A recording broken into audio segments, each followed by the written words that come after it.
दूसरा सवाल ये जो दो फरिश्ते जिक्र आता है मुनकर नकीर का, तो बचपन में सुनते थे कि एक खेल में हम खेलते थे, किसी कंधे बिठा लिया, क्या तो कंधे पे किसी को बिठा लिया खेल में, तो मना करते थे कि नहीं वहाँ फरिश्ते होते हैं तो किसी को नहीं बिठाना चाहिए।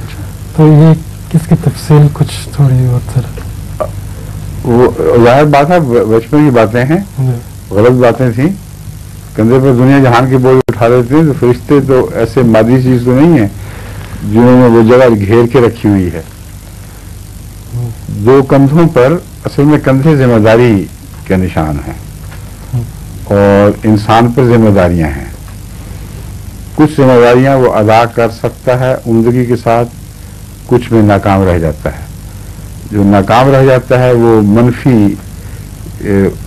उसके मनफी खाते में लिखी जाती हैं, जिनमें कामयाब होता है वो मुस्बित खाते में लिखी जाती हैं। तो फरिश्तों से मुराद, कंधे पर फरिश्ते से मुराद नहीं कि यहाँ बैठा आपने हाथ डाले तो पकड़ लें इसको।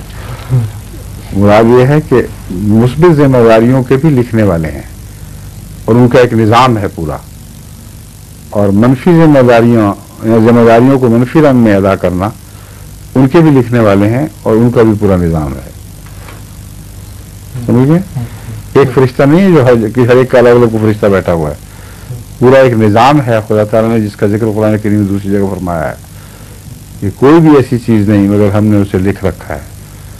और इंसान क़यामत के दिन खुद कहेगा कि अजीब किताब है कि न कोई छोटी चीज़ छोड़ती है न बड़ी चीज़ छोड़ती है, इल्ला अहसाहा, मगर इसने उसको घेर लिया है। तो एक पूरा निज़ाम है तहरीरों का कि जो कुछ एक दफ़ा हो जाए वो मिट नहीं सकता। फिर उस निज़ाम के जो जिम्मेदार हैं, वहाँ से पता चलता है कि फरिश्ते जिस तरह वसी निज़ाम का हिस्सा है, उसे इनफरादी तौर पर भी सुपुर्द किए गए हैं लोग ऐसे लिखने वालों को, ताकि वो निगरानी रखें कि इनकी कोई बात भी ज़ाब्ता तहरीर में आए बगैर न रहे। ठीक है।